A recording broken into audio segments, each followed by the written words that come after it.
Olá pessoal! Hoje tem a continuação, a segunda parte da entrevista com Sérgio Maurício, narrador da Fórmula 1 na Band.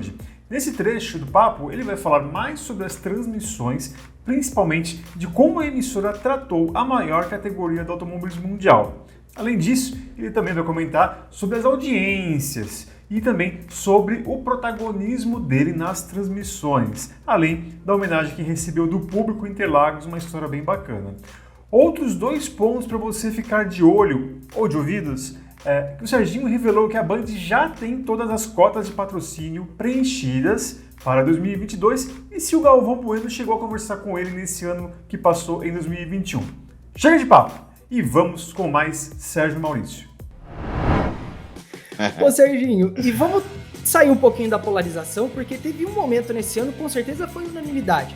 Todo mundo curtiu, todo mundo aprovou, a gente aqui rasgou elogios, que foi o fim de semana do GP de São Paulo. Uma grande corrida, mas principalmente um grande trabalho que vocês fizeram na Band. E eu queria que você comentasse sobre duas questões envolvendo esse fim de semana. O tratamento que a Band deu para a Fórmula 1, porque foi o final de semana todo, o canal respirava automobilismo, respirava Fórmula 1, um tratamento que a gente não tinha visto ainda no Brasil. E o segundo, um particular seu, que chamou a atenção nas redes sociais, aquela hora que você ficou emocionado, quando o público começou a gritar o teu nome. Eu queria que você falasse um pouquinho também sobre isso. O que passou ali na tua cabeça naquela hora? Bom, naquele momento ali, eu vou contar de novo essa história, eu já contei, mas eu gosto de contar essa história legal. A gente estava exatamente respondendo a primeira pergunta, mas que eu vou responder daqui a pouquinho ela completa. A gente estava há horas e horas dentro do estúdio. Nós montamos no último andar da torre o nosso glass, nosso estúdio de vidro, que dava ali para o Laranjinha, para o Bico de Pato. Era espetacular a nossa imagem que a gente tinha, a subida da reta. Foi o estúdio mais bonito que eu já vi em Interlagos. E olha que eu já fiz muitas coberturas em Interlagos, mas foi, sem dúvida, o estúdio mais bonito. E a gente já estava muitas horas ali, nós fizemos uma transmissão histórica.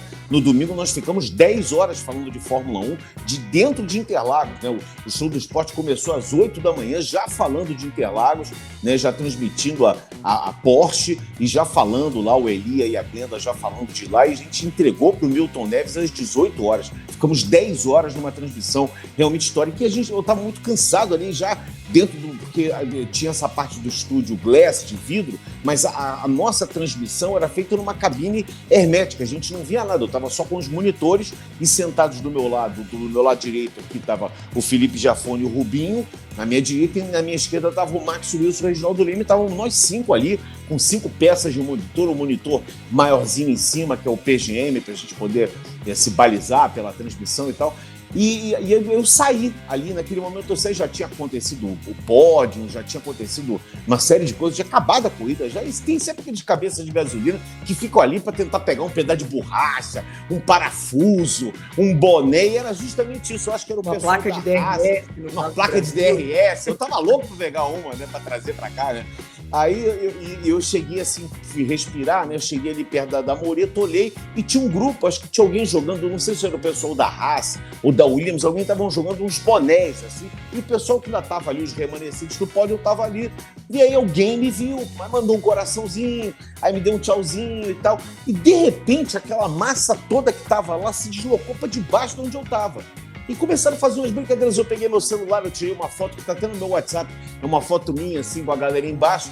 E eles começaram a gritar. Eu tava até do lado do repórter da Rádio Bandeirantes, o Vinícius Bueno, o Vini. O Vini estava do meu lado, então eles começaram a gritar, Serginho, Serginho. Só que eu achei que era Rubinho, porque o Rubinho estava com a gente. Aí eu olhei para trás, assim, aí o Vini falou, quem foi? Eu falei, mas cadê o Rubinho? Ele falou, não, mas não é Rubinho que eles estão gritando, é Serginho. E aquilo ali foi uma coisa que...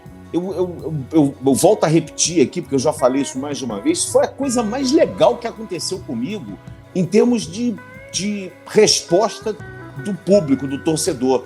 Porque uma coisa é você receber um like numa foto que você faz, ou eu estar aqui agora com vocês no Motorsport, vai ter um monte de gente passando mensagem, Sérgio Maurício é legal, ou não vale nada, não sei o que. Bom, é aquela resposta, mas aquilo ali foi uma coisa genuína, uma coisa que só os artistas, os músicos, os pilotos, os jogadores de futebol, os esportistas em geral, é que recebem, que é um coro, é uma manifestação popular ali, genuína, pública, né? De graça.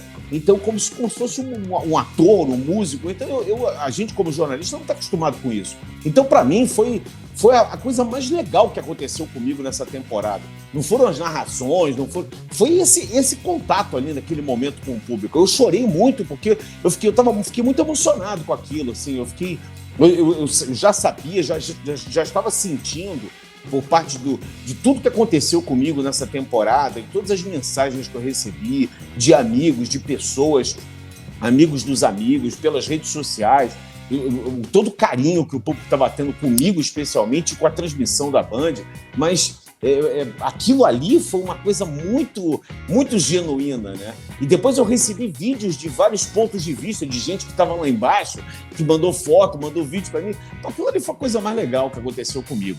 Isso particularmente em relação a essa resposta que você me pediu. E a transmissão que a Band fez, se eu estiver me alongando muito, vocês me cortam aqui, por favor, Eric. Nada, a gente quer te ouvir, a galera também quer te ouvir, então fale à vontade. Obrigado, desculpa. E aconteceu isso, quer dizer, a Band, eu acho que ela deu à Fórmula 1 o tratamento que a Fórmula 1 merece, né? A Fórmula 1 é a principal categoria do automobilismo mundial. A Fórmula 1, ela desde que o garoto começa a correr nos carrinhos de rolimã antigamente, hoje já nos parques de diversão, nos kartódromos indoor, né? Ele quer ser piloto de Fórmula 1, né? Eu lembro da minha época, eram duas coisas: eu era jogador de futebol ou piloto de Fórmula 1, porque nós tínhamos ídolos, né? Eu sou da geração do Pelé e do Emerson Fittipaldi, então eram dois vertentes esportivos os quais as crianças se espelhavam, né? No maior jogador de futebol de todos os tempos, que é o Pelé, o rei do futebol, e o Emerson, que era o melhor piloto da Fórmula 1, ou um dos melhores, né, naquela época dos anos 70, em que eu vivi. Então, a Band dá esse tratamento que ela está dando, porque a Fórmula 1, na verdade, eu acho que ela estava adormecida no coração e nos corações e nas mentes dos brasileiros. Faltava só dar opa, acorda aí, né? E aquilo tudo reflorou, né? Aquilo tudo renasceu na mente daqueles que eram já apaixonados desde a época do Emerson, passando pelo Piquet, passando pelo Senna, esses os que ganharam, mas toda a esteira de pilotos que nós tivemos desde a época do Fritz Dorey, desde a época do início Chico Landi, toda essa esteira de pilotos brasileiros, esse nível fantástico que nós tivemos sempre de pilotos brasileiros, e mais, né, esse rejuvenescimento da própria Fórmula 1, né, essa captura, digamos assim, essa sedução que os jovens ficaram pela Fórmula 1 com o que aconteceu em relação à Netflix, que hoje é uma coisa que não se consegue mais ver uma temporada sem imaginar por que vai ser a Netflix. A gente está todo mundo aqui agoniado para ver a temporada 2021, porque, né, deve ser, com certeza, a quarta temporada mais espetacular até agora que a Netflix já fez, né? Eu imagino isso, eu estou ansioso para ver, né? Então a gente tem esses dois vertentes, tem um novo público sendo formado, e esse novo público foi buscar a Fórmula 1, e esse público que foi buscar a Fórmula 1, ele tinha em casa referência. Não, Fórmula 1 é legal, porque eu já vi os mais velhos, quer dizer, então a gente teve esse ano um crescimento muito grande da Fórmula 1 em função disso. Uma temporada fantástica, a Netflix que deu um empurrão danado e já vem dando há alguns anos na Fórmula 1, essa situação toda da pandemia que também fez com que os pilotos se aproximassem mais dos fãs em relação a usarem os videogames, as redes sociais, as interatividades todas que aconteceram. Então isso ajudou bastante. E a transmissão aqui no Brasil, a transmissão que a Band fez, porque a Band se dedicou, a Band pegou a Fórmula 1 e falou assim: vem cá, você é meu produto principal, você é um quadro que eu tenho aqui. Aonde que eu vou pendurar você? Vou pendurar você na parede mais legal que eu tenho aqui. Os meus quadros bacanas aqui estão pendurados nas paredes. Eu ganhei um negócio legal aqui, um bico aqui que eu ganhei, eu achei um cantinho. Então a Band achou um canto para uma tela de Picasso que ela ficou com ela na mão, assim, que é exatamente a Fórmula 1. Então, essa tela do Picasso, essa tela de Van Gogh, essa tela de Rembrandt, ela precisava ter um espaço ela precisava estar emoldurada, ela precisava de que todos os esforços da emissora fossem em prol daquele produto ali. Aquele produto passou a ser o nosso carro-chefe esportivo, junto com a NBA. É bom sempre ressaltar isso, porque a NBA também é um produto que agrega um valor enorme, porque você não precisa pagar para ver a NBA e você hoje não precisa pagar para ver a Fórmula 1. Você tem toda a Fórmula 1 na Band, você tem os treinos, a classificação, você tem a corrida, tudo na íntegra, você tem durante a semana toda diluída nos jornais, nos programas esportivos. Então, eu acho que isso acho que foi uma conjunção de fatores, né? Foi a mano de Dios, se eu posso dizer assim, como os argentinos falariam, né? E falavam em relação ao Maradona, foi a mão de Deus na Fórmula 1, que esse ano foi abençoada na temporada passada, em 21. Foi a Band que deu essa nova... A Band deu um fôlego, né? A Band deu um preparo físico agora para a Fórmula 1, né? A gente tem uma corrida completa, do jeito que o telespectador gosta. Até a corrida que não teve, a corrida de Spa, teve audiência. Nós fomos segundo colocados na audiência com uma corrida que não teve. Quer dizer, para você ver... Todo mundo assistindo, será que vai rolar alguma coisa? Exatamente. Quer dizer, você pode imaginar isso? Quer dizer, isso para nós foi uma coisa maravilhosa, né? A emissora está muito grata, a emissora está muito feliz com o que aconteceu. Eu já de antemão posso dizer para vocês que já fechamos as 6 cotas de patrocínio desse ano, quer dizer, já estamos com o nosso faturamento fechado, que ano passado ficamos meio claudicando, porque não fechavam as cotas, mas era normal acontecer isso, porque era um experimento, era ainda uma... né, estavam querendo colocar a prova, né, para ver se realmente ia, né, nós íamos entregar aquilo tudo, e graças a Deus deu tudo certo. Então eu acho que esses 2 momentos, né, o Eric, foram esses momentos. O meu momento lá como jornalista popstar, digamos assim, e a Band que abraçou o evento da Fórmula 1, que abraçou a Fórmula 1 de uma forma que eu nunca vi nenhuma emissora, nenhum órgão de comunicação fazer isso com a Fórmula 1. Olha só, os números brutos de audiência da Bandeirantes chegaram até alguns picos, né? Eu falo Bandeirantes, tá, gente? Mas para mim sempre é Bandeirantes no canal de esporte. Continua sendo. Continua sendo. É que popularizou o Band. Mas, na média, se a gente for observar, a audiência que a Bandeirantes teve, se a gente for comparar com o que tinha na Globo antigamente, a audiência da Globo ainda supera, mesmo com alguns picos e várias corridas que vocês ultrapassaram. Mas, analisando bem esses números, Serginho, na sua opinião, o retrato da quantidade de pessoas que gostam de corridas na Band é mais fiel do que era na Globo? Olha, primeiro em relação aos números, a gente tem que entender o seguinte: a TV Globo ela tem a maior cobertura em território nacional de afiliadas e retransmissoras, de televisões que retransmitem a programação, afiliadas e retransmissoras. Então, ela cobre o território nacional mais do que qualquer outra. A Record não tem isso, o SBT não tem, a Band não tem, as outras, a Gazeta, a Cultura, a TV Brasil, nenhuma delas tem a cobertura de sinal que a Globo tem. A Globo tem um sinal, uma qualidade fantástica e uma cobertura muito grande. Então, quando você está disputando uma audiência com alguém que tem mais cobertura que você e você consegue ganhar na audiência, você é um fato histórico. É uma coisa espetacular. Esse ano nós passamos 2 vezes, né? Então foi realmente um marco para Bandeirantes essa quantidade de audiência, digamos assim.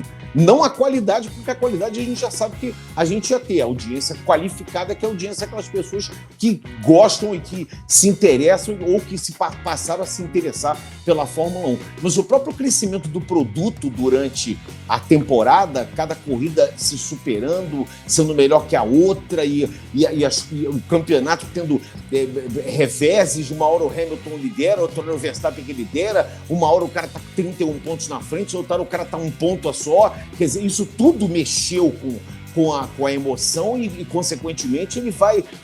A Fórmula 1, esse ano, tinha momentos que eu vi pessoas, assim, lá na Band, assim, em vez de estar discutindo sobre o São Paulo, o Corinthians, o Flamengo, o Fluminense, o Atlético, o Inter, estava discutindo sobre o Verstappen e o Hamilton.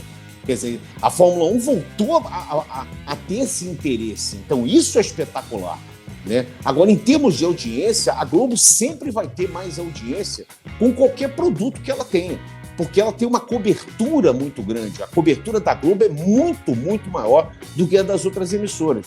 Agora, a Band está tentando aumentar o espectro dela de cobertura. Muitas vezes há de se entender, como a gente está falando aqui pela internet, isso em qualquer parte do Brasil pode ser visto e ouvido aqui o que a gente está falando agora. Há de se entender que existem os interesses comerciais das empresas locais. Então muita gente dizia, poxa, mas não passou o treino no sábado do GP da Inglaterra, aqui na Band da Bahia, mas a Band da Bahia tinha lá um programa que ela tinha vendido naquele momento do treino, não tinha como não passar, né? Não passou aqui no Rio Grande do Sul o treino, não sei, mas lá porque a Band Rio Grande do Sul.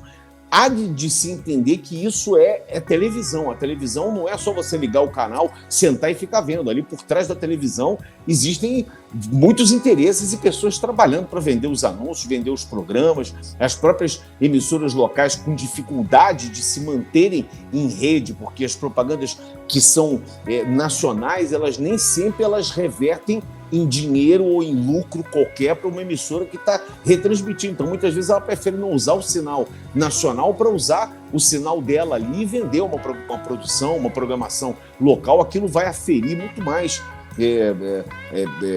receita, né, sem se preocupar com a qualidade de aferição de audiência, digamos assim.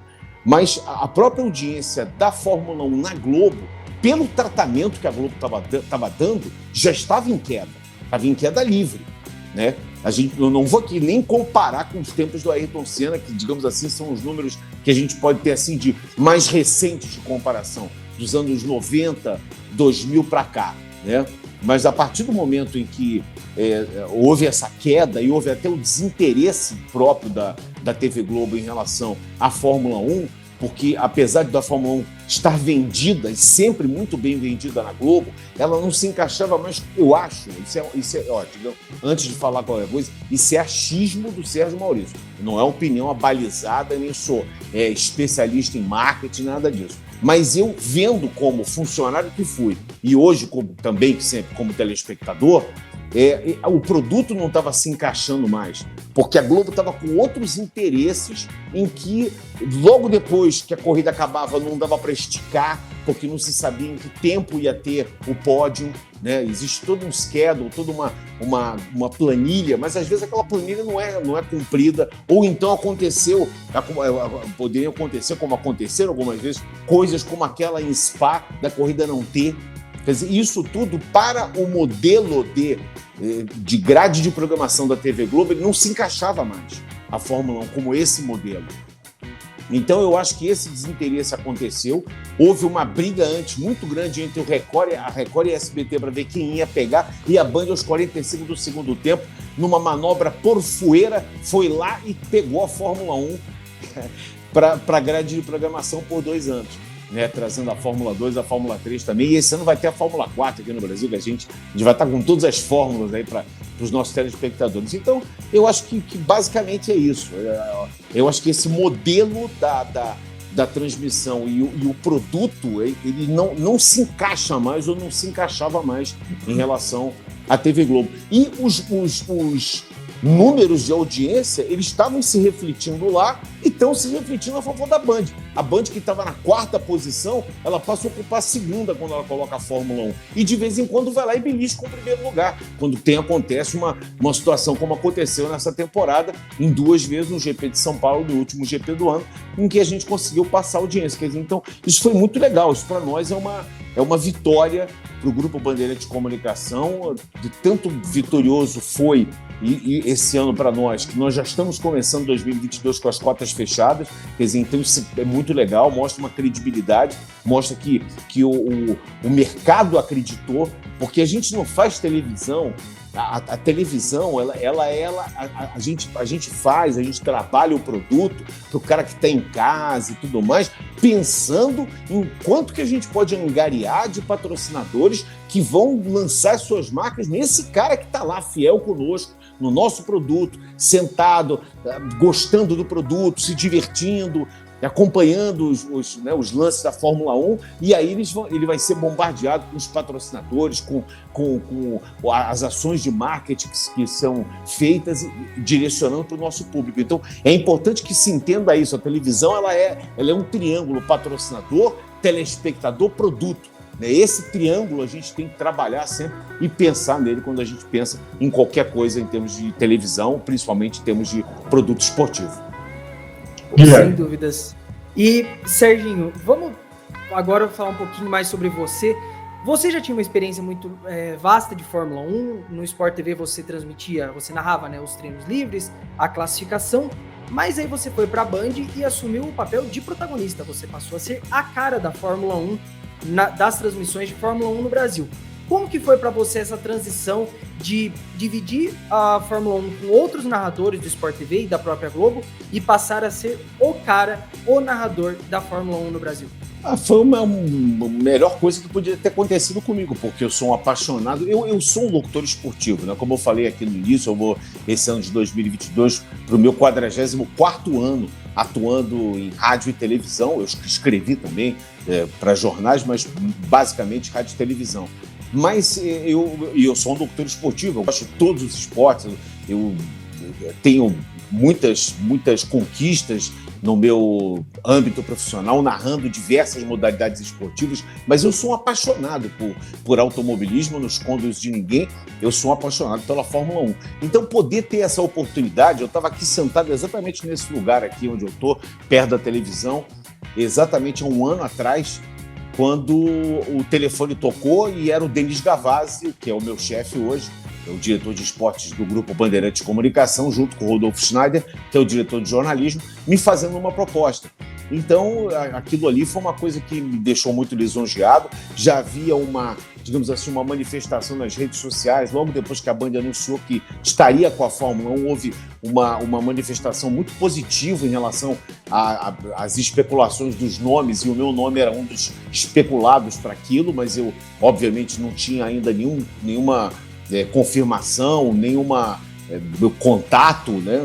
Não tinha sido feito nada ainda, e aí o telefone tocou, o Denis falou para mim, eu não pensei duas vezes, eu não perguntei nem quanto é que ia ser o valor do salário, eu falei, olha, eu estou indo, me aguardem aí que eu estou indo para São Paulo, e depois a gente discute alguma coisa aí em relação aos valores, eu não tenho dúvida se vocês me querem, e ele foi muito incisivo nisso, ele falou, olha, nós não falamos com ninguém, não houve nenhuma especulação, ninguém pode dizer aqui que foi contactado, nós queremos você. E aquilo foi uma coisa que me deixou muito feliz, porque exatamente pelo que você falou, Eric, que eu dividia com os outros lá na Globo e eu nunca fui o protagonista, né? Na hora, digamos assim, na hora das corridas, eu não era eu que narrava. Narrei algumas, narrei várias, narrei inclusive a última pole brasileira. Eu tive sorte nesse sentido, foi em 2014, lá na Áustria, na pole do Massa, mas eu não era o protagonista, né? Tinha uma escala e tinha uma hierarquia de narradores que à minha frente ficavam para as narrações das corridas, mas eu fazia todo o resto, né? Eu fazia os treinos livres, o treino oficial, e aquilo ali era uma coisa que eu estava pronto já para fazer, porque eu narrei durante 15 anos também todos os VTs, né? Porque o Sport TV de 2018 para cá que passou a não oferecer mais o VT, mas até 2017 o Sport TV oferecia o VT às noites dos dias de grandes prêmios, a gente fazia lá a nossa transmissão do Sport TV, que era diferenciada da transmissão da TV Globo, na transmissão do Sport TV. E a gente narrava na hora mesmo, exatamente ao vivo, depois isso ia em VT. Quer dizer, experiência em corridas, narrar corridas eu já tinha e sempre tive, porque sempre narrei, né, não só corridas de Fórmula 1, mas corridas de várias outras categorias e modalidades. Mas é muito bom ser o protagonista, né? O protagonista é o lugar que todo mundo quer ser, é o lugar que todo mundo quer ter. É o momento ali em que você pode externar a sua opinião, que você pode, enfim, tentar colaborar o máximo possível para a transmissão e estar ao lado de pessoas como o Reginaldo Leme, por exemplo, a Mariana Becker, com a experiência que eles têm na Fórmula 1, pessoas como o Max Wilson e o Felipe Giafone, que não precisa nem de rótulos aqui para dizer o quão competentes eles foram e são nas suas respectivas carreiras, então é sempre muito bom isso, né? E eu acho que eu estava pronto para isso. E talvez eu não soubesse que eu estava pronto, porque eu não tinha tido ainda uma oportunidade. Mas eu me vi depois de ter sido chamado e ter começado o campeonato, porque eu realmente estava pronto para isso. Porque eu sou um cara que gosta, eu estudo, eu me dedico, então eu acho que isso foi uma coisa natural e eu fiquei muito, muito feliz. Foi a coisa mais legal que aconteceu na minha carreira. Maravilha. Olha só, essa semana, esses últimos dias, o Galvão Bueno até fez uma postagem bonita nas redes sociais dele, comemorando aí os 40 anos da primeira corrida de Fórmula 1 que ele fez, né? Eu quero saber, eu acho que vocês se conhecem de muito tempo, da época de Globo, durante esse período da Fórmula 1, nesse ano de 2020, vocês chegaram a conversar? Ele falou alguma coisa para você? Te parabenizou? Ou alguma coisa parecida? Não. Ou ainda não houve oportunidade? Não houve oportunidade. Eu tenho relacionamento com o Galvão, um relacionamento profissional, né? Até minha vida com o Galvão é uma vida muito interessante em relação assim, de outras coisas que aconteceram, porque eu tive uma equipe de kart, o Kaká e o Popó começaram na minha equipe de kart, ainda com eles, o Kaká com 13, o Popó com 12, 11. Quer dizer, então eu conheço os dois desde muito pequenos. Eu comecei no kart, eu levei-os, digamos assim, a começar no kart comigo, com meu falecido irmão, que era o proprietário da equipe, né? E lá desde essa época eu já conhecia o Galvão. E depois eu sempre procurei beber na fonte de quem, para mim, era o cara que mais tinha domínio de cena, conhecimento de causa na narração da Fórmula 1, que era o Galvão. Foi uma voz que ela está misturada no nosso emocional, no nosso imaginário, nas nossas grandes recordações, e não só da Fórmula 1, dos grandes eventos esportivos. Ele embalou os nossos sonhos, digamos assim, né? Mas a partir do momento em que eu fui para a Band, eu nunca tive, mesmo antes na Globo, eu não tinha contato com o Galvão, até porque eu ficava sediado no Sport TV e o Galvão ia mais para os eventos. Nos últimos 2 anos, então, com essa pandemia, ele ficou afastado completamente